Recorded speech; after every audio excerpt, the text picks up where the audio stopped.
Welcome to Rolling House Design and Dialogue. I'm Jackie Clark, and today I'm thrilled to be joined by Chandler Malone, a highly successful entrepreneur who has already achieved so much in his career. So, Chandler is the founder of both Boot Up and The Family, two innovative organizations that are making a real difference in the tech industry.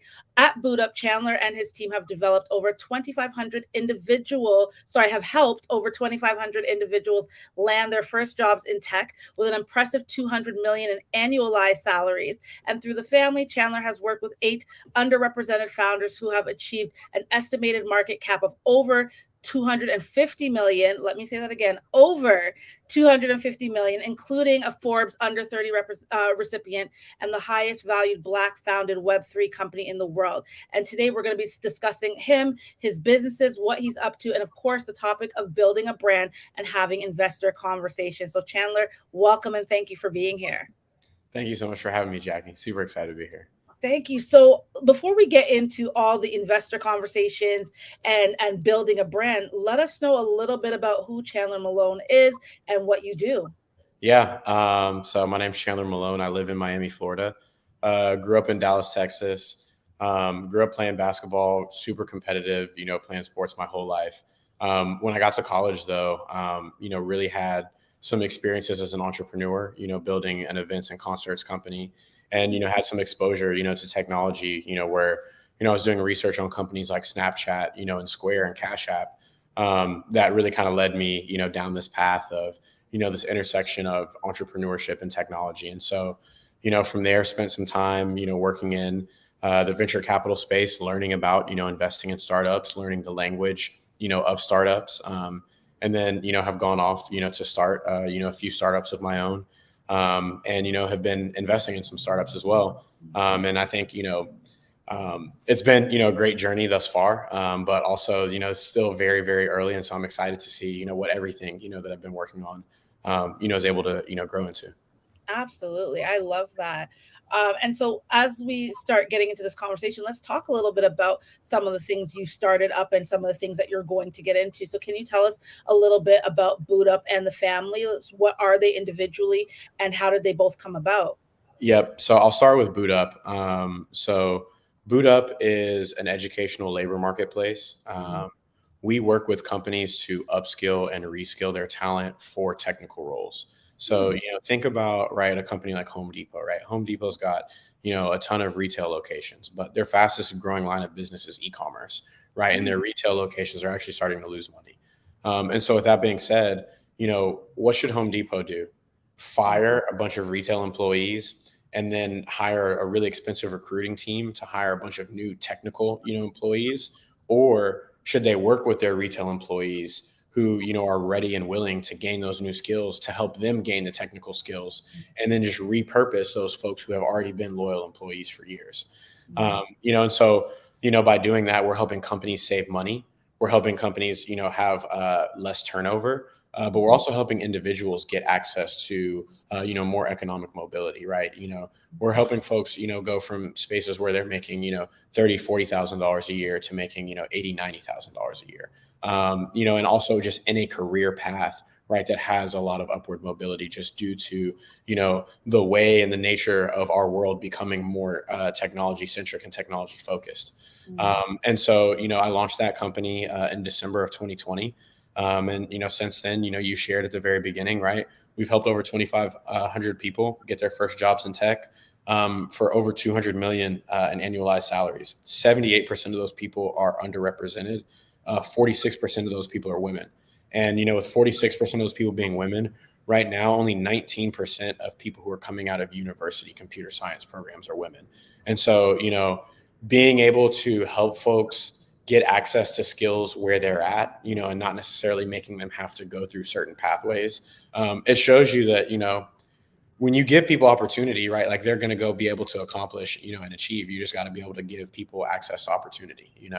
And with that company, we raised a little over $2.5 million in venture capital.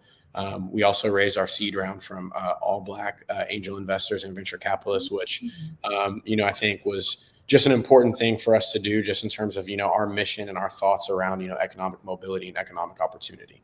And so, with the family, right? I've got a lot of friends who are starting companies and, doing really similar things to, what I'm doing. But also I've got a background, as a trained early stage technology investor. And so, having so many friends that are building, such inspiring and innovative companies, but also having the training to understand, what's a good company to invest in or not. I started to invest, some of my own capital into companies. And so, that, I think is an incredible opportunity for me to learn, for me to be able to see, not just what I'm doing, but what my peers are doing. But also, it's an opportunity for me to share, knowledge that I have. A lot of the companies that, I've made investments into, they're earlier, in their journey than I am. Right. And so, maybe they need help with, developing product or, understanding how to talk to, a later stage of investors. And so, that's something where, I've developed multiple products, right? We've been able to raise capital. And so, we can be able to be helpful, to those folks that we're supporting outside of, just, capital, but also being able to provide like product development support and, business model support and, all those things that are needed to actually build a company. Wow. I mean, though that's so cool. I love that Boot Up gives I love the retention piece of that because I was having a conversation with another gentleman, a very intelligent young Black gentleman about AI. And one of the questions I asked him was, is AI going to be taking over the jobs of humans? Right. And so, a lot of people, that's a scarcity thing. And a lot of people, in jobs, you're replaceable. And now being replaced by AI or automation or robots. So I love that you guys are saying, hey, let's keep the foundation you've built and let's kind of just reboot the system of these people and give them other avenues to grow. So I think that's really, really dynamic. Are there any projects that you've currently invested in or new ventures that you could talk about that you kind of just got into or not? Yeah, no. So with the family, right? Like I think you couldn't, have asked at a more timely time. We made our first investment into the AI space, into a company called Apollo. And so, Apollo is a streaming platform launched by a gentleman named Tony Sims.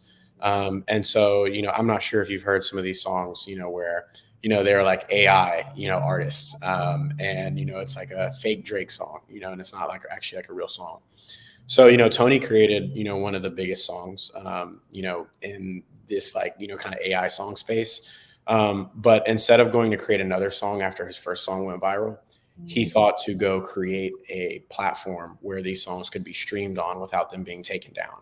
And I think me seeing that, his thought process was to create a platform and a tool and a community for people rather than just trying to create more and more content, let me know that he was on to something. And so, our goal, with, Apollo, right, streaming is to really be the future of music, right? It's not to, do, just some of, the gimmicky, imitations, right, of folks, but really harnessing the power of AI technology to allow people to make music closer to exactly what they want it to be, for them to be able to make music at a higher volume, for them to be able to make music more collaboratively, for them to be able to get more data, more analytics, understand more of who's listening and what's wanted and, what's liked about the music.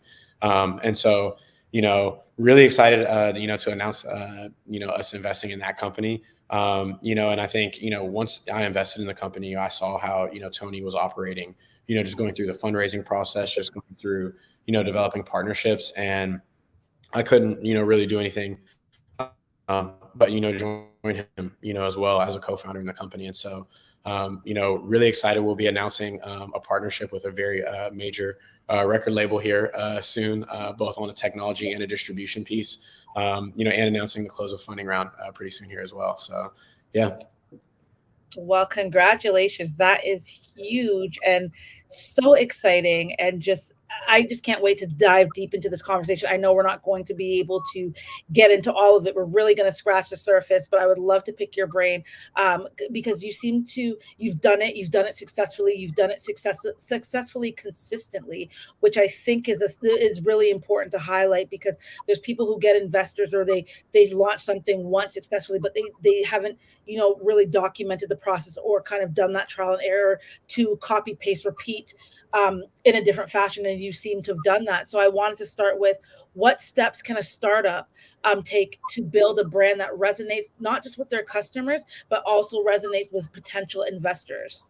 Yep. So, the first thing that I want to say is the strongest investors are going to be investors who really care about the business. They don't care about the hype. They don't care about anything else but the business and like the outlook of the business. And so, you know, the way that you can create a strong brand for investors is to let them know that you're an expert in the business. And so, one of the things that I do, right, is I put out content, on a weekly basis where I talk about the new technologies that are emerging, what people need to be doing to break into, the technology space, and tell stories of people who have actually done that, right? And then so when, I'm going out to pitch to investors and they're like, who is Chandler Malone?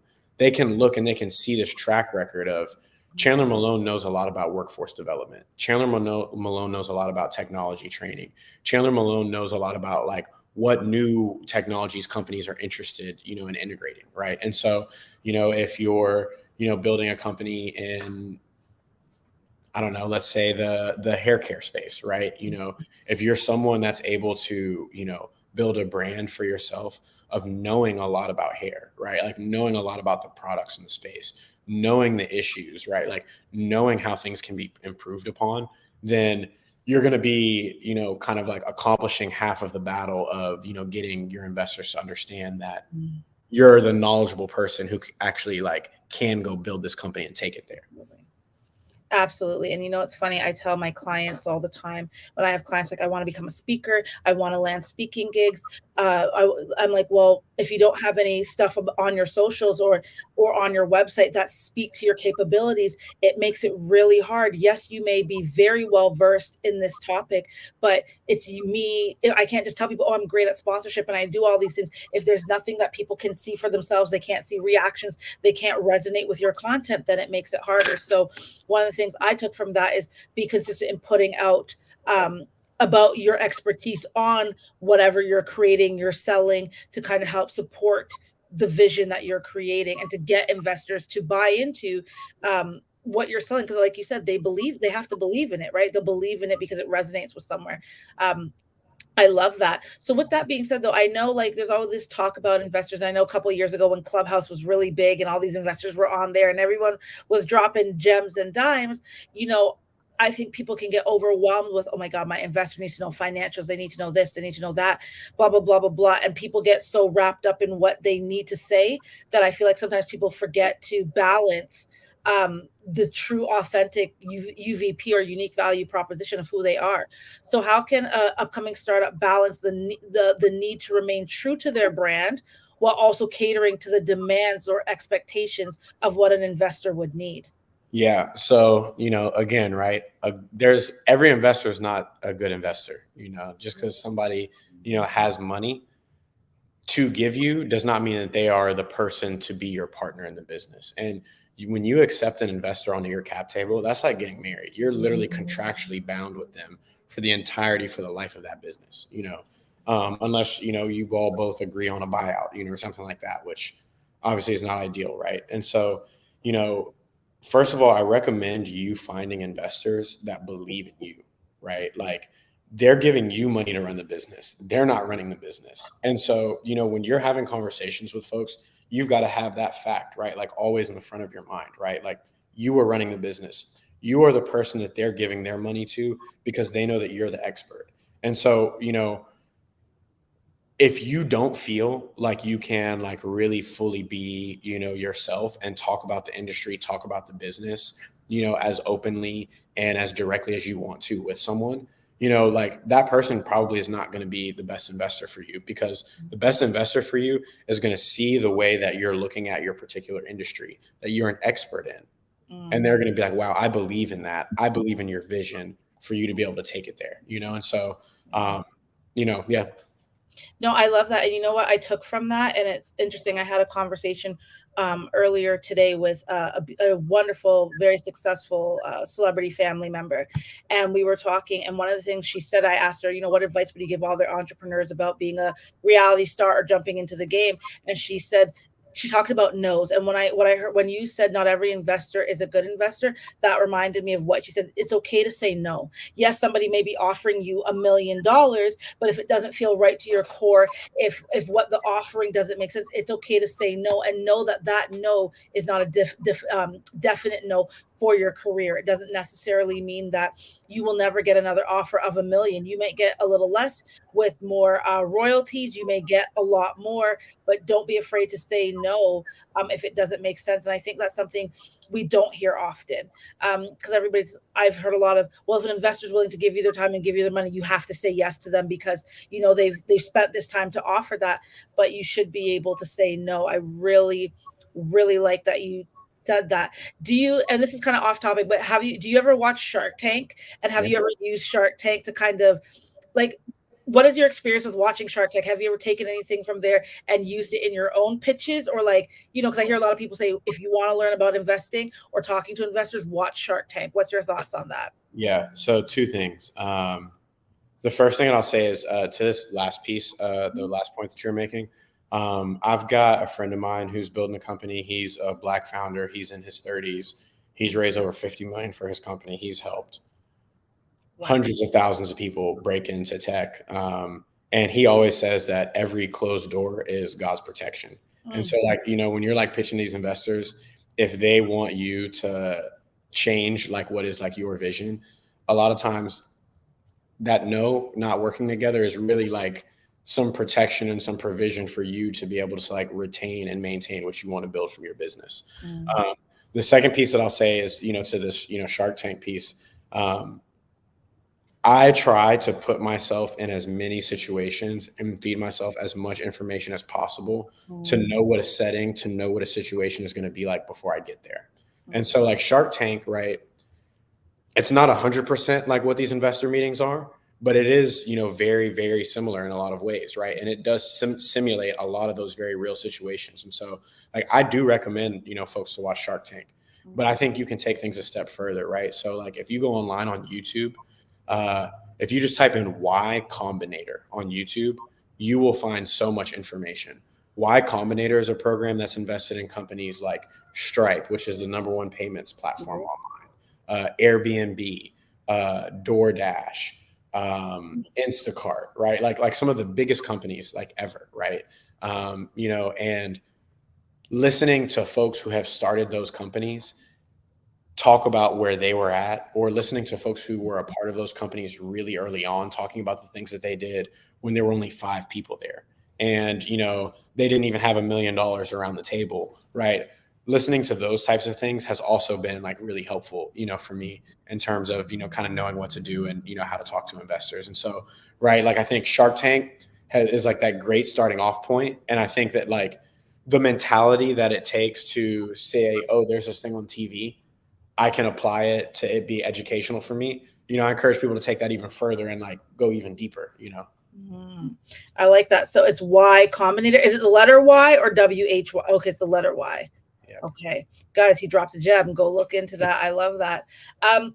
So the next thing I want to really touch on, I build these a lot for my clients, which is pitch decks. And, I've known about this for a very long time because I'm in the sponsorship and event space particularly, but I've built a few investor decks and stuff in the past, but especially over the pandemic, over Clubhouse, pitch deck was like a coin term everybody was talking about, but a lot of people didn't know what really went into a pitch deck, particularly for an investor. So I wanted to ask you, are there any tips you can share for creating a pitch deck that effectively communicates your brand story and unique value proposition? Yes. I love this one. So one, you've got to be able to convey the problem very clearly. Like, why do people care? And it's got to be like a serious problem. Like you've got to be able to convey it with a sense of urgency. Conveying your solution to the problem is important, but that's less important than actually just conveying how big and deep the problem is. Once you're able to convey like how serious the problem is, you need to be able to convey how large the opportunity it is, right? So if you're looking for venture capital investors are not going to invest in anything that has the potential to be less than $1 billion opportunity. And so, you need to be able to say, okay, here's how much I'm going to charge for my product. Here's how many potential customers there are. and that number's got to be greater than $1 billion for, you to be able to go raise money from venture capital investors. And so, that needs to be, included there.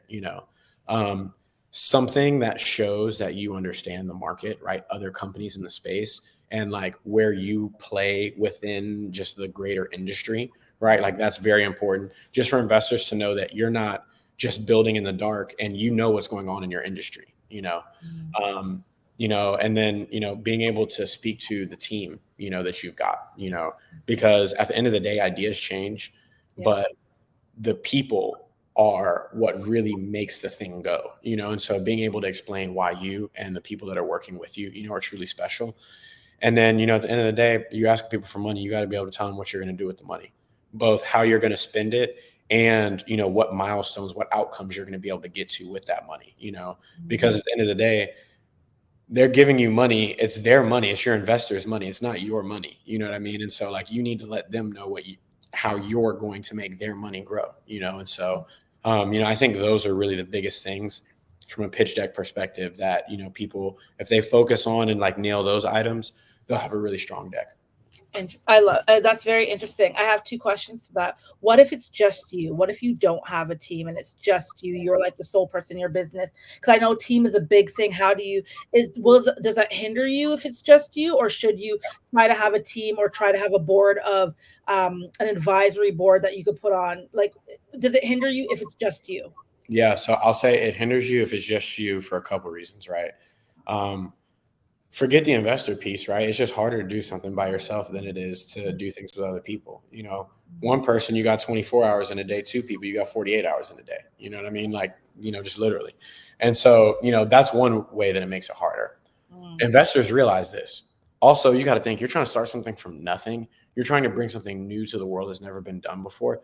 That is difficult in of itself. Like that's where you're in the situations where, your friends and your family don't understand, or you're making financial sacrifices, right? Like you're dealing with just like tougher psychological things in life as well. And so it's like being in a place where you're overcoming a lot of adversity and you need to be getting a lot done. Doing that by yourself is just not optimal. With that being said, like I started Boot Up by myself without a co-founder. And it can be done, right? But there are just, ways that you have to be crafty. Like, so for myself, what I did was I can't code, right? But I wanted to build a software product. And so, I paid others to go like do that work for me. And I needed to save up money, and I had to have a plan for me to be able to continue to pay them over a sustained, period of time. But that was how I'm like, okay, well, I don't have a co-founder, I don't have a business partner, but I can still go get this done. Gotcha. Now, when it came to getting to investors, right? Investors wanted to see more traction from me than what they would want to see from someone who had a team, because they're like, it's just you. Like you're going to have to show us more to convince us than, if there were all these other people here, And so, I recommend folks finding a co-founder, finding a business partner to go into it with. And I'll say, even though I had success fundraising and, we've been able to build a profitable business and impact thousands of people's lives, I will never start a company again as a solo founder. Like I highly, highly recommend that people bring a co-founder on with them. I love that you saw that, you learned that, you recognized it, and you're advising people to do something different. Because a lot of people get scared. A lot of people want to do solo. Like I have a service-based consulting business. It's just me, but I do need to expand and bring in more people. And I had a young girl ask me at a panel conversation the other day. She wants to start a business. What's the one thing that I would advise her the first step? And I said, mind the business of your business. Meaning, a lot of us want to get to the creative. A lot of us want to be quick to be like, oh, I want to put out this product and this book, but you don't have the business plan. I've been speaking to a lot of entertainment lawyers, trademark lawyers, even just trademarking your business name, doing all this stuff, because it's a big business now for people to trade, like Boot Up. Someone's going to like, oh, they hear the name, they're going to go and register the business, and they might not sell it to you, or they might not give it to you, or they're like, oh, you could buy it for $1 million and you've already developed all this stuff. So do the research. And I know if I was to restart my business again, I would definitely do it with a co-founder. And I'm even looking for someone to come on in as a co-founder, because I think it just offers, like you just said, that supplement of help. Another, the second part of the question I wanted to ask you is, you talked about finances. I hear a lot of things where people have to do a full financial cost breakdown in their investor deck. Like some people, I've heard some people say, no, just tell me you want 2 million. And then I hear some people say, well, you got to tell me you want 2 million, but you got to break down exactly where you're spending that 2 million. Do you believe that cost breakdown should be in the deck, or do you believe it's something where you tell them this is the overarching number, but you have that cost breakdown somewhere else, that if they do ask for it, you have it right away? Or do you think it changes? So I guess for me, like I'm always like super big on like transparency. And Mm. so there's like nothing like to hide in terms of like, oh, here's how much like is getting raised and like here's what we're going to use it for. And Mm. like also I think when it comes to closing any types of deals, but especially fundraising deals, like speed is key, like getting it done quickly. And so like for me, like I love getting folks information as fast as possible all at once rather than having to break it down over multiple interactions because like if we only got to talk 2 times for you to cut the check, then there's a higher likelihood of me getting the check than if we got to talk 15 times. You know what I mean? And so it's like as many interactions as we can cut down to get to that close. Yes. Yeah. I completely 1,000% agree. I build decks, like I said, for a lot of people, and I actually start my clients with a master deck. So yes, it's a template in a sense. It all has all the stuff in there, but it might be a 30-page deck because I'm putting your financial report, a SWOT analysis, and I tell you, pick and choose the pages you want. But I'm a big believer in build it all up once because I'm very similar to you. For me, when I send clients back a deck, under 5 edits means I got the point. If it's more than 5 edits, that means we didn't get to the point. I rather build out, have the master and do the work up front so that if someone's like, hey, can you get me that report? Because like you said, you got to move fast. Investors aren't going to wait a month for you to figure out your reporting. Before you pitch them, have all your ducks in a row, have everything you need together. You don't need to send them the 40-page deck, but you have a deck ready with 40 pages. You have that financial report, that SWOT analysis, that, benchmark competitor analysis done. But somebody might be like, just give me a 2-pager. You got the 2-pager down for them, but you have the ability to send them the information that they need a lot quicker. So I definitely love that you said that. One thing you touched on briefly, but I wanted to ask you your opinion about this, is I know in the sponsorship space, data, attendee data, audience data is key. And I know you talked about research and knowing your audience. How important in an investor deck is really breaking out your audience? Is it like something you should really harp on and spend a lot of time on, or something that you could kind of gloss over? So I mean, like it really just depends on what type of business you're running, right? Like, if you're running like a business to business, company, a lot of times, it's less about like attention and, audience and more about just like partnerships and relationships, whereas like, business to consumer, attention to audience like matters a lot. At the end of the day, whatever those metrics are, because they're going to change depending on what type of business it is, like understanding like the key metrics as to like why things are moving in the direction that your business is going, right? And like why it's a big enough opportunity to have a huge financial outcome, like that's going to be important. And so like, I've noticed people, in fundraising conversations, when you're able to break out and say like, oh, this market is this size and it's like, changing at this rate, or, oh, there are this many people, creating new content in this space. And you can give people like firm numbers. They're like, oh, these people really know what's going on in this space. I've got more confidence to give them my money to go grow a company in this space. What you're saying is just, the data is really important, but also knowing the trends within that and how fast. And if you could have definitive numbers, or the most updated information, that also helps you. Because again, going back to what you said earlier, it goes to support the expertise in who you are, right? The expert of who you are and what you're dealing with. I love that. How would somebody know that their brand is ready to pitch to investors, and how do you go about finding or pitching an investor? The first question is you're never going to feel like you're ready, so you just need to go start doing it.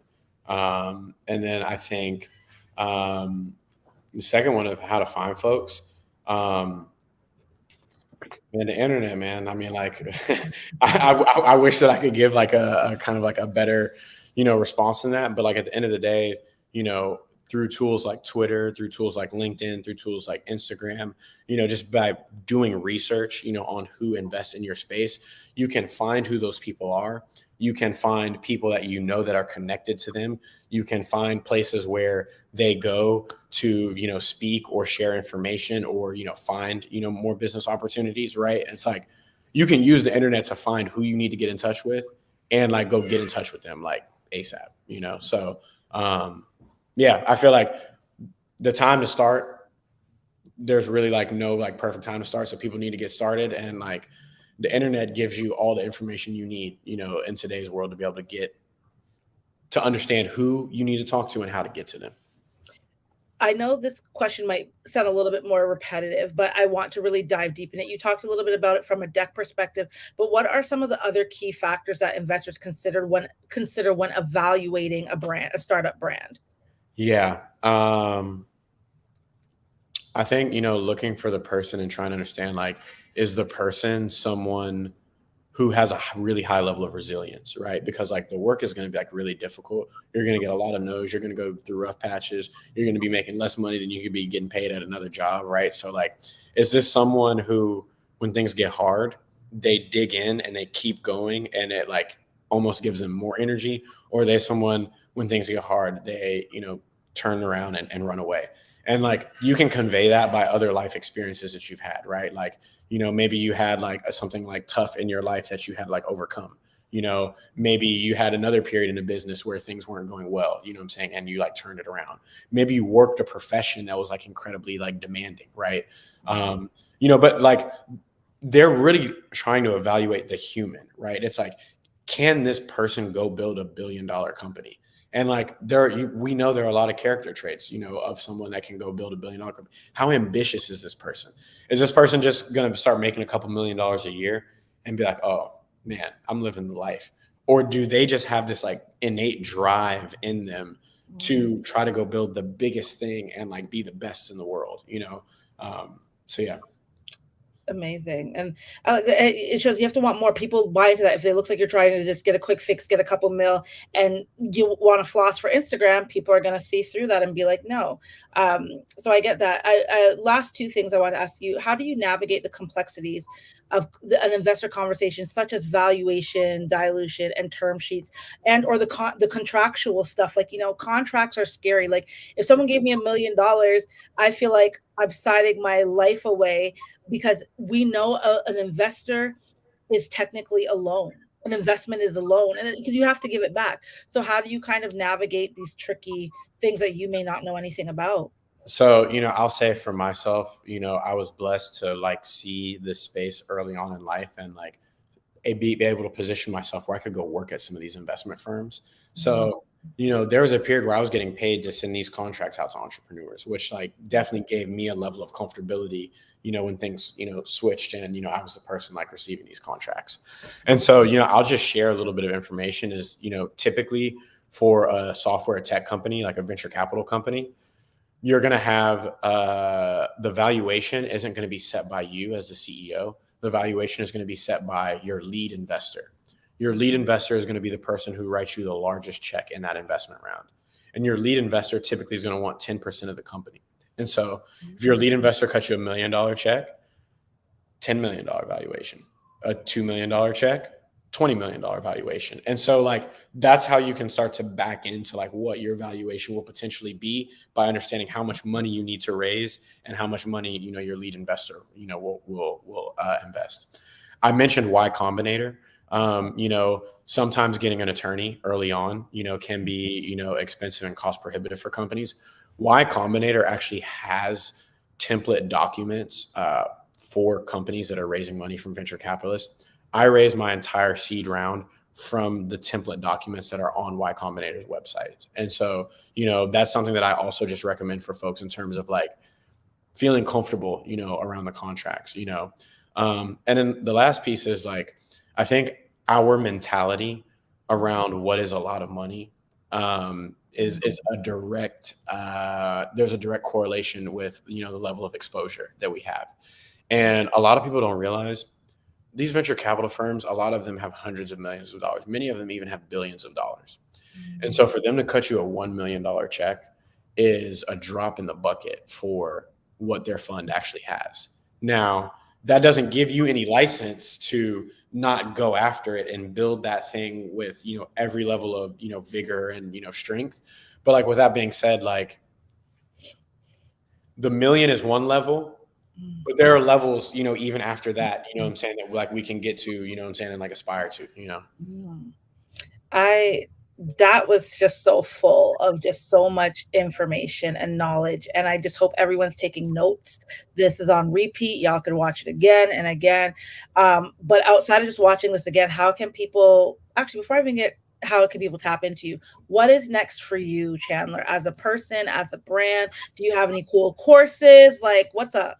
Yeah. So, I shared, right, that, recently, went to invest in this company, Apollo, and, joined the company, as a co-founder. And so really excited for these announcements that we were going to have coming out, over the next month here.